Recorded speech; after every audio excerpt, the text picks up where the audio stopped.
Hi friends, welcome to Jaya's garden. எல்லோரும் பொங்கல்லாம் விட்டு முடித்து ஹாப்பியாக குடும்பத்தோட சந்தோஷமாக இருக்கிற ஒரு விடுமுறை நாள் இன்றைக்கி. ஓகேங்க, ரொம்பவே ஹாப்பி. நாங்களுமே நல்லா இன்றைக்கி என்ஜாய் பண்ணோங்க. இப்போ எதுக்காக இந்த வீடியோ அப்படின்னாக்க, சரி பொங்கல்லாம் விடுறோம்ல, என்ன காரணம், எதுக்காக நம்ம விடணும், இந்த இதை எப்படி கொண்டாடினா இன்னும் சிறப்பாக இருக்கும், அந்த மாதிரியான ஒரு சில என்னோட கருத்துக்களை உங்ககிட்ட சொல்லலாம் அப்படின்னு சொல்லி வந்திருக்கேன். உங்களுக்கு இந்த கருத்துக்கள் பிடிச்சிது அப்படின்னா எடுத்துக்கோங்க, இல்லைன்னா கடந்து போங்க. நீங்கள் இந்த சேனலை ஃபஸ்ட் டைம் பார்க்குறீங்க அப்படின்னா ஜெயாஸ் கார்டன் சேனலை சப்ஸ்கிரைப் பண்ணிக்கோங்க. அப்படியே பக்கத்தில் இருக்கக்கூடிய பெல் ஐக்கானை ஆல் ஆப்ஷன் போட்டு வச்சுக்கோங்க. நாங்கள் எப்படி கொண்டாடுவோம் அப்படிங்கிறத உங்ககிட்ட சொல்லணும் இல்லையா? மற்றவங்க கொண்டாடுறத நான் நிறையவே பார்த்துருக்கேங்க. ரொம்ப ஹாப்பியாக ஒரு வருஷம் முழுக்க இருந்த எல்லா பாத்திரங்களையும் கழுவி, ஏன்னா எங்கள் வீட்லேயுமே பாட்டி வீட்டில், அப்புறம் நான் எங்கள் அம்மா வீட்டில் வளரும்போது கல்யாணத்துக்கு முன்னாடி அந்த மாதிரி எல்லாத்தையுமே நம்ம வாஷ் பண்ணி எடுத்து வைப்போம். ஒருவேளை அந்த மாதிரி வாஷ் பண்ணுறது சாஸ்திரப்படி இருக்குது அப்படிங்கிறத விட வருடத்துக்கு ஒரு தடவையாவது எல்லா இடங்களும் சுத்தமாகணும் அப்படிங்கிறதுக்காக தான் நம்முடைய பெரியவங்க அதை கொண்டு வந்திருப்பாங்க அப்படிங்கிறது இப்போ நான் வளர்ந்ததுக்கப்புறம் என்னுடைய தாட்டுங்க. ஓகேங்களா? உங்களுக்கு என்ன மாதிரி எண்ணங்கள் இருக்குங்கிறத என்கிட்ட சொல்லுங்கள் கமெண்ட் பாக்ஸில். ஓகேங்களா? அதே மாதிரி எல்லா காய்கறிகளையும் அன்னைக்கு நம்ம படித்து புது அரிசியை வச்சு நம்ம பொங்கல் இடுறது வழக்கங்க. அதெல்லாம் எதுக்காக அப்படின்னாக்க, முதல்ல அதாவது இயற்கை தாய் நமக்கு கொடுக்கக்கூடிய கொடைங்க அந்த காய்கறிகளும் அந்த அரிசி நெல் எல்லாமே இயற்கை நமக்கு கொடுக்கக்கூடிய கொடை. அதை நம்ம போற்றணும், இயற்கை அன்னையை நம்ம வணங்கணும் அப்படிங்கிறதுக்காக தான் தமிழருடைய திருநாள். ஏன்னா தமிழர் அப்படின்னாவே விவசாயம் சார்ந்தவங்க தான் நம்ம எல்லாருமே. அடிப்படை தொழில் அப்படின்னா நம்மளுடைய விவசாயம்தான். ஸோ அதை போற்றணும், அதை நம்ம தெரிஞ்சுக்கணும், வணங்கணும், அது நல்லா இருக்கணும். அப்போ தான் உணவு தாங்க அடிப்படை தேவை. அப்படின்னா ஃபஸ்ட்டு உணவுதுங்க, அதுக்கப்புறம் தாங்க இருப்பிடம், மற்ற எல்லாமே. ஸோ அந்த உணவு கொடுக்கக்கூடிய அந்த இயற்கை அன்னையை வணங்கணும், அதை நினைவு நம்ம வச்சுக்கணும் அப்படிங்கிறதுக்காக வந்த ஒரு நாளாக தான் நான் அதை பார்க்குறேன். நீங்களுமே அப்படி தான் பார்ப்பீங்கன்னு நம்புகிறோம். நம்ம எல்லாருமே எல்லா ஜாமான்களும் புதுசாக வாங்கி, புத்தாடை, சில பேர் புத்தாடை உடுத்தி காலையிலேயே பொங்கல் வச்சு, அது எங்கள் ஊர்லெலாம் நான் சின்ன பிள்ளையாக இருக்கும்போது வயது அந்த டைம்லலாம் பார்த்திங்க அப்படின்னா ஆற்றுல போய் தாங்க தண்ணி எடுத்துகிட்டு வர சொல்லுவாங்க. அப்பா பொங்கல் விடுறதெல்லாம் ஜாலியாக இருக்கும், பொங்கல்னு சொல்லும்போது ஜாலியாக இருக்கும். ஆனால் காலையில் அப்படி என்ன சொல்கிறது, விடிய முன்னாடி காலையில் 4 மணிக்கெல்லாம் நாங்கள் இந்த வயசு பிள்ளைங்களாம் எல்லோரும் சேர்ந்து போய் குடத்தில் ஆற்றுலேருந்து தண்ணி கொண்டு போவோம். தாமிரபரணி ஆற்றுலேருந்து தண்ணி கொண்டு வந்து அதில் தாங்க பொங்கல் வைப்பாங்க. அப்படியே ஈர ட்ரெஸ்ஸோடு அப்படியே அங்கேருந்து அந்த தண்ணியை ஊற்றி, அப்போ சூரிய உதயத்துக்கு முன்னாடி பொங்கல் வச்சுக்கணும் அப்படின்னு சொல்லிடுவாங்க. 6 மணிக்கு முன்னாடி. அப்போ அதுக்கு முன்னாடியே நாங்கள் போய் தண்ணிலாம் கொண்டு வந்து அந்த மாதிரிலாம் செய்வோம். இது எல்லாத்துக்குமே ஒரு ரீசன், நம்மளுடைய உடல் ஆரோக்கியம் அப்படிங்கிறத பேஸ் பண்ணி தான் நம்முடைய முன்னோர்கள் செஞ்சுருப்பாங்க அப்படிங்கிறத என்னுடைய தாட்டுங்க. ஒவ்வொரு ஊர்லேயும் ஒரு பண்பாடு இருக்குது. அப்படின்னா தாமிரபரணி ஆற்றுல அவ்வளவு சத்துக்கள் இருக்குதாங்க. ஆனால் இப்போ அதை அசுத்தப்படுத்திட்டோம் நம்மளே. ஆனால் அந்த சத்துக்கள் நமக்கு கிடைக்கணும் அப்படிங்கிறதுக்காக கொண்டு வந்த ஒரு முறையாக கூட இருக்கலாம். சரிங்க, நம்ம எல்லாரும் எல்லா காய்கறிகளையும் புதுசாக அந்த டைமில் நிறைய காய்கறிகள், கிழங்குகள் எல்லாம் இப்போ தான் வரும் தை மாதத்தில். அதே மாதிரி அரிசி எல்லாத்தையும் நம்ம வைக்கிறோம், வணங்குறோம், சக்கரை பொங்கல் வைக்கிறோம், சாப்பிட்றோம், எல்லாமே ஓகேங்க. ஆனால் எத்தனை பேர் விவசாயம் அப்படிங்கிறத நம்ம மைண்டுக்குள்ளே ஒவ்வொரு நாளும் ஏதோ ஒரு விதமான ஒரு போராட்டம் நடக்குதா, அப்போ நம்ம விவசாயத்துக்காக நிறையவே நம்மளும் குரல் கொடுப்போம். ஆனால் எத்தனை பேர் விவசாயத்தில் நம்ம இறங்கியிருக்கோம் அப்படிங்கிறத பார்க்கணும். எத்தனை குடும்பங்களில் ஒருத்தராது விவசாயம் பண்ணுறோமா, இல்லை விவசாயம் பண்ணுறவங்கள நம்ம மதிக்கிறோமா, இல்லை நேசிக்கிறோமா, இல்லை உதவுறோமா, அந்த மாதிரியெல்லாம் நிறைய விஷயங்களை நமக்குள்ளே கேட்டுருக்கணுங்க.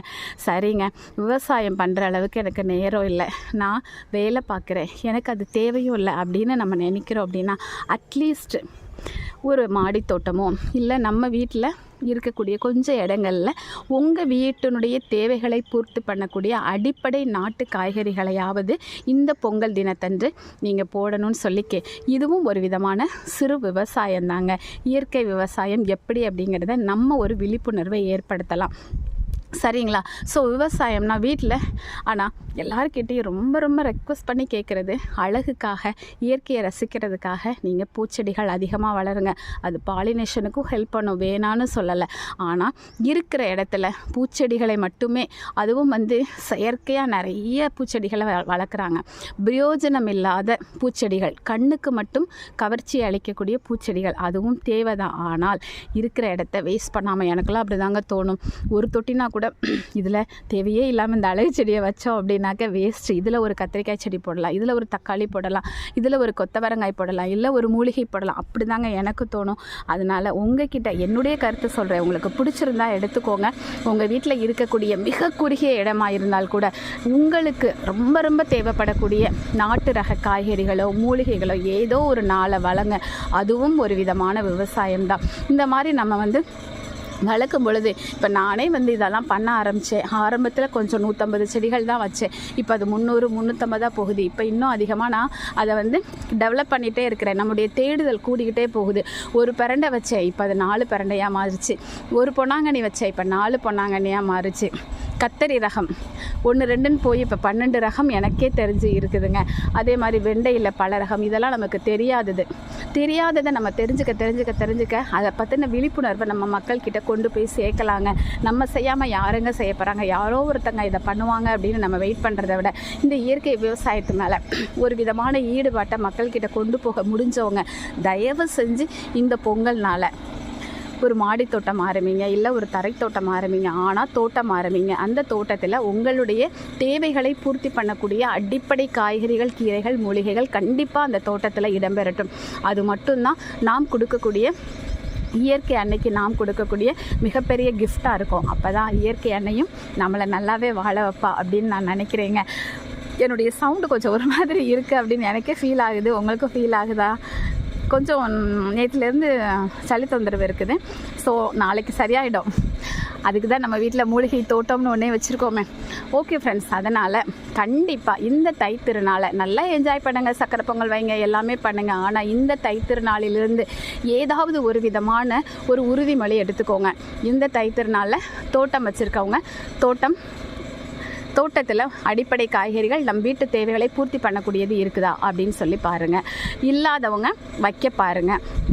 அது மாதிரி விதைகளையும் நாற்றுக்களையும் கண்டிப்பாக நாங்கள் வியாபார நோக்கத்தில் தான் கொண்டு போவோம் அப்படின்னு நீங்கள் நினச்சிங்க அப்படின்னா வியாபாரம் பண்ணுறது தப்பு இல்லைங்க. ஆனால் தெரியாத புதிய ரகங்களை நம்ம அவங்களுக்கு அறிமுகப்படுத்தும் பொழுது அதை ஃப்ரீயாக கொடுத்தோம் அப்படின்னா, இலவசமாக 4 பேருக்கு கொடுத்தோம் அப்படின்னா, அதை அவங்க 4 பேருக்கு பகிர்ந்தாங்க அப்படின்னா விதை பரவலாக்கமாகிறது மட்டும் இல்லைங்க. அந்த தெரியாத ஒன்றும் இல்லை, தெரியாததை அவங்க தெரிஞ்சுக்கிறதுக்கான ஒரு வாய்ப்பை நம்ம ஏற்படுத்தி கொடுக்கறது நம்முடைய சிறந்த பணி அப்படின்னு கடமைன்னு நான் நினைக்கிறேன். என்கிட்ட என்னோட பணிபுரியக்கூடிய ஒரு ஆசிரியரே கேட்டாங்க, இதெல்லாம் ஹைப்ரிட்டாக நின்று கூட அவங்க பேசலை என்கிட்ட. இதெல்லாம் ஹைப்ரிட்டாக இருக்கும். கத்தரினா இந்த மார்க்கெட்டில் வர்றது மட்டும்தான் கத்தரி, தக்காளினா மார்க்கெட்டில் வர்றதா, மார்க்கெட்டில் வராதது அத்தனையுமே ஹைப்ரிட் ஐட்டம் அப்படின்னு ஒரு தகவலை பதிவு பண்ணிவிட்டு நின்று கூட கேட்காம வேகமாக போயிட்டாங்க. ஆனால் கொஞ்சம் இயற்கை விவசாயம் பண்ணுறவங்கள உற்று பாருங்கள், மாடி தோட்டம் வச்சுருக்கவங்கள உற்று பாருங்கள். கண்டிப்பாக எல்லாருமே எனக்கு தெரிஞ்சு 90% நாட்டு ரகங்களை தான் வளர்க்க பார்ப்பாங்க. ஹைப்ரிட்டை யாரும் ஊக்குவிக்கிறது கிடையாது. நம்ம அதனால தான் இத்தனை ரகங்கள் நம்ம தாத்தாவும் பாட்டியும் பூட்டனும் பயன்படுத்திட்டு இன்றைக்கி அதை அழிஞ்சிட்டு வருது. அதை மீட்டு கொண்டுற பணியை தான் நாங்கள் செஞ்சிட்ருக்கோம். அதனால் நீங்களும் அதோடு கை கோத்துக்கோங்க.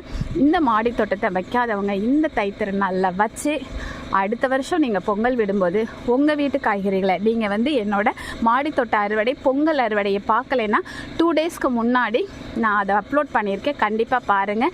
இந்த ஒரு சின்ன ஒரு 500 அடி சதுர அடியில் என்னால் இவ்வளோ காய் எடுக்க முடியுதுன்னா, இன்னும் அதிகமாக அதுவும் வேலை பார்த்து கொண்டு பணியிலிருந்து இதை செய்ய முடியுதுன்னா, நீங்கள் கண்டிப்பாக உங்களுக்கு நேரம் இருக்கிறவங்களா இருந்தால் என்னை விட அதிகமான அறுவடையை அள்ளலாம். அப்படி அள்ளும் பொழுது பக்கத்தில் உங்களால் முடிஞ்சால் இதை ஒரு தொழிலாக கூட நீங்கள் மாற்றுங்க.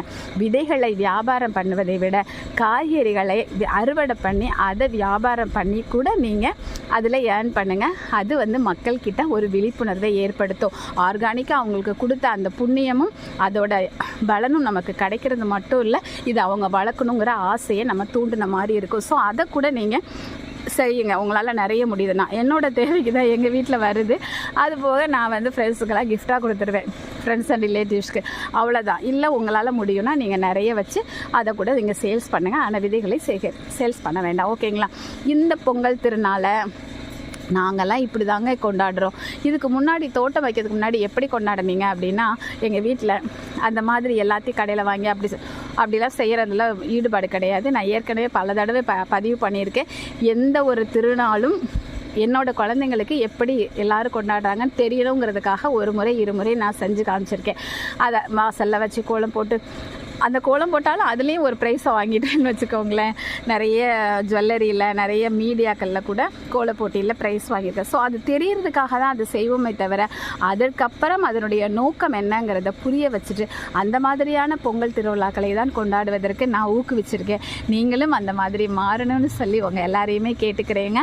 ஓகே, எல்லாருக்கும் இது பிடிச்சிருக்குன்னு நினைக்கிறேன். சப்போஸ் உங்களுக்கு பிடிக்கல, கருத்து வேறுபாடு இருந்தால் கூட தவறில்லைங்க.